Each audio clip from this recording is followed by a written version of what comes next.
Iku lho waca mungkin sampean iso ngantisipasi hisab. Jadi la tazulu qadama Adam atau qadama ibni Adam yaumal qiyamah hatta yus'ala an arba'in. Pertama ditanyakan dari sifat mudanya, dihabiskan untuk apa, umurnya untuk apa, hartanya dari mana, setelah mendapat untuk apa. Terus wa an ilmihi madza amila bihi, terakhir setelah mendapat ilmu itu apa yang dia perbuat. Mana ada orang tua ilmu tidak ditakoki wae pengenan dong ngerti apa takoki. Ilmu bisa nglakoni, mboten gadah ilmu ya Gusti. Terus serepet sampeyan. Dunya mboten gadah dunya. Lha opo ning dunya nggih ngentosi mati sing mon aman napa? Sebab itu orang fakir itu masuk surga lebih cepat timbang orang kaya kacek 500 tahun kutakoki. Dia apa mboten gadah napa-napa. Iso ngaji mboten. Jadi gak perlu pertanggungjawaban mereka napa sekacau kan. Nah, sementing kalau terangno ngeten ya. Iki penting rungokno. Mahsyar iku maknane iku nggon giringan. Terus kiai kuno maknane bayangno nggon mahsyar iku maknane tempat dihalonya semua manusia. Terus mauqif itu tempat diberhentikan, apa tempat diberhentikan. Terus di situ Anda innahum mas'ulun, mereka semuanya ditanya, dihisab. Semuanya dihisab. Terus ngendikane Kanjeng Nabi, hasibu anfusakum qabla an tuhasabu. Menghisablah diri kamu sekarang sebelum kalian semua dihisab. Sehingga potensi kita ini umat Islam utamanya sing tahu ngaji-ngaji ini, kesampean semua dihisab ini kemungkinannya kecil. Karena ketika kowe ning donya sampean sedanten iki kan biasa wis donga robbana zulamna anfusana. Jadi ya Allah, saya ini benar-benar mendolimi diri kita sendiri. Karena tujuannya hisab itu taubah. Taubah itu mempermalukan mereka di depan umum. Seorang lagi ya. Jadi semua hisab itu taubihan, mempermalukan mereka di depan umum bahwa mereka orang yang buruk. Sementara kamu di dunia sudah sering ngaku orang buruk. Saya ini wis rawang akeh maksudnya ini kan. Jadi kayak ngakuin apa robbana zalamna anfusana, sehingga ketika Kanjeng Nabi sebutnya hasibu anfusakum qabla an tuhasabu. Menghisablah diri kamu sendiri sebelum nanti kamu benar-benar dihisab. Sehingga umatnya Rasulullah itu kemungkinan kena hisab itu kecil sekali karena tadi sudah terbiasa menghisab dirinya sendiri. Apalagi kita, kata Rasulullah, saya dikasih hadiah yang para nabi sebelum saya enggak dikasih hadiah itu. Apa itu? 5 hal itu. Di antaranya apa? Kata Rasulullah, wa utitu khawatima suratil Baqarah. Saya dikasih terakhirnya surat Baqarah. Di surat Baqarah itu umatnya Nabi dapat bonus dan ini luar biasa, yaitu ayat Rabbana la tu'akhidna in nasina wa akhtana. Ya Allah, jangan hisab kami, jangan beri sanksi kami, jangan azab kami kalau suatu saat kita lupa atau salah. ASP nak kowe urung salah padahal mesti salah. Rai-rai ini gak mesti salah. Wis gawe perjanjian mbek pangeran Gusti. Ndamel perjanjian lho nggih apa? Setiap saat salah langsung sepuro. Mun mboten usah istighfar malih mun niki mun niku. Deal soalnya deal ini. Lah itu ngendikane Kanjeng Nabi senyum-senyum senenge ra karuan. Dan setiap itu dibaca oleh umatku, Allah sudah jawab qala na'am. Jadi Rabbana la tu'akhifna in nasina aw akhtana. Terus qala Allah menjawab na'am. Terus Rabbana wa la tahmil alaina isron kama hamaltahu 'alal ladzina min qablina. Nabi Muhammad jawab, Allah menjawab na'am. Sampai terakhir wa'fu anna, Allah jawab na'am. Kemudian para kiai itu punya kiat supaya umatnya itu hafal itu. Terus jadi bahan tahlil itu masalah ya. Faminhum sing tahlil ya ora paham, sing kritik ya ora paham. Alhamdulillah itu mesti padha-padha ra kena hisab. Mergo padha-padha ora napa paham. Dadi ora ono barokah wae goblok wis barokah tenan. Mergo sing lakoni ya ora paham, sing kritik ora paham. Jadi kalimat yang di akhir surat Baqarah itu adalah termasuk hadiahnya Rasulullah yang tidak diberikan pada Nabi sebelumnya. Ini apa ini? Utitu khawatima suratil Baqarah. Saya dikasih akhir surat Baqarah. Gini, ku setiap doanya umat Nabi Allah jawab na'am. Jadi ya Allah, la tu'akhidna, jangan kasih sanksi kita innasina au akhtona. Allah jawab na'am. Itu satu. Terus kedua, umatnya Nabi itu kalau dosa itu tidak perlu prosedurnya harus istighfar.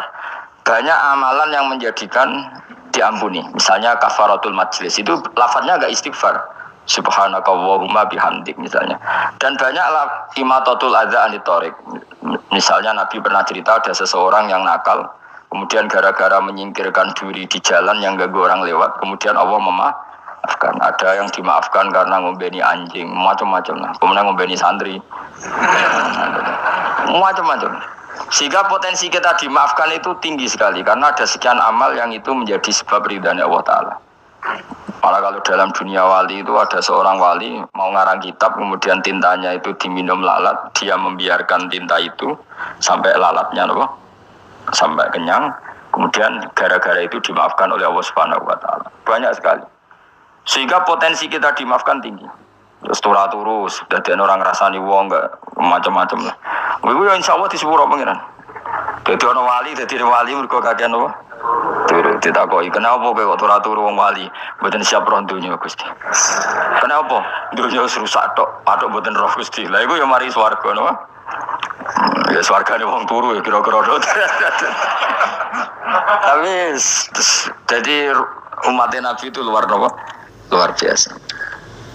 Makanya saya yang heran nih, kalau ada orang alim bikin gerakan terlalu tenanan itu keliru. Biasa mawon. Turu ya ibadah, wae agar gak zina, gak maling, wae agar gak nglakoni dosa gede ini sanggep bae napa? Ibadah. Karena tadi Rabbana la tu'akhidna in nasina wa akhtana. Terus Allah jawab nah. Sehingga kiai-kiai itu takut orang itu lupa, terus dimodifikasi sedemikian rupa jadi wiridan. Tapi alhamdulillah kok banyak yang kritik. Jadi ya biar seimbang seimbang kaya alam demokrasi. Jadi kalau agak kecewa abis kritik, mereka insya Allah rapati paham masalah usulnya ini. Karena satu-satunya cara supaya orang paham itu pancen yo dijak latihan bareng-bareng. Gak ngono malah ra paham blas. Ya tapi tadi ya semua itu resiko. Zaman Nabi Sugeng ana ibadah sunat dilakoni terus, Nabi yo duka, kuwatire dianggap wajib. Tapi nek ora dilakoni blas Nabi yo duka, wong sunat ora tau dilakoni. Jadi sudah alhamdulillah sekarang ana sing ngritik, ana sing setuju biar seimbang wong padha ora paham wae napa? Padha paham. Padahal makna ayat itu luar biasa. Rabbana la tu'akhidna in nasina wa akhtana. Terus kedua, Rabbana wala tahmil alaina isran kama hamaltahu alal ladina min qablina ya Allah. Jangan beri beban kami sebagaimana engkau memberi beban kepada orang sebelum kami. Dulu itu kalau ada orang yang salah, itu harus dibunuh oleh orang yang tidak salah. Liyaqtulal bari'u minkum al-mujrima. Supaya yang tidak salah membunuh yang salah. Sehingga ketika umatnya Nabi Musa menyembah anak sapi ijel itu, apa kata Allah?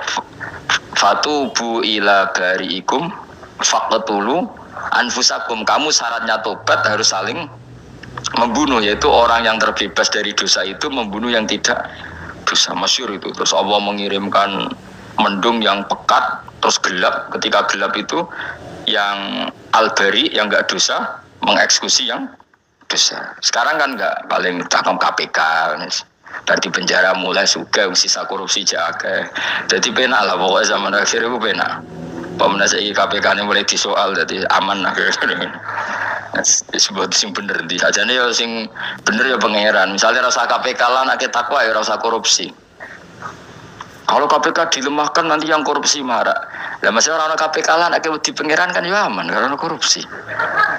Kowe aneh-aneh wae. Kowe wong mukmin kok bakas ngono. Kowe sementing iku nek kowe wedi pangeran kan ora usah polisi, ora usah KPK, wis tetep ora usah dosa wong wedine mbek pangeran. Nah, kecuali ora usah pangeran ateis, lha iku masalah. Ya, tapi kan omongan ini gak populer, padahal bener. Aneh. Jadi karep pemimpin ngene, terbebas korupsi nek ana KPK, urip makmur nek ana menteri kemakmuran. Pokoke kabeh kowe mbok gantungno pejabat negara. Mengene tau hitam jeblok, sak jeblok-jebloke. Misalnya rasa sejahtera, saya menteri sosial harusnya gini-gini. Ngono korupsi salah KPK. Ngono ana ora keamanan salah polisi. Senengane nyalahno wong. Wis kali-kali nganggo tauhid. Nah ana adab iku mergo dosa yang sudah kelewat. Ya tapi kan gak mungkin ngomong bernegara gitu. Tapi atas nama iman bahasa kita seperti itu. Kalau atas nama bernegara emang kita butuh polisi, butuh tentara, butuh KPK. Tapi atas nama iman ya tadi kalau kita diberi sanksi Allah itu rata-rata dari bima qaddamat ya daga itu pasti ada salah yang pernah Anda lakukan. Ya, tapi sudahlah ini zaman sudah seperti ini. Sanut ya anut umumnya wong akeh. Kalau terang kembali masalah hisab ya. Hasibu anfusakum qabla antu hasabu. Kamu menghisaplah diri kamu sebelum kamu dihisab. Misalnya saya sebagai ulama, tentu hisab terberat saya itu kitmanul ilmi, menyembunyikan apa? Ilmu. Karena ilmu kalau disembunyikan tuh bahaya sekali.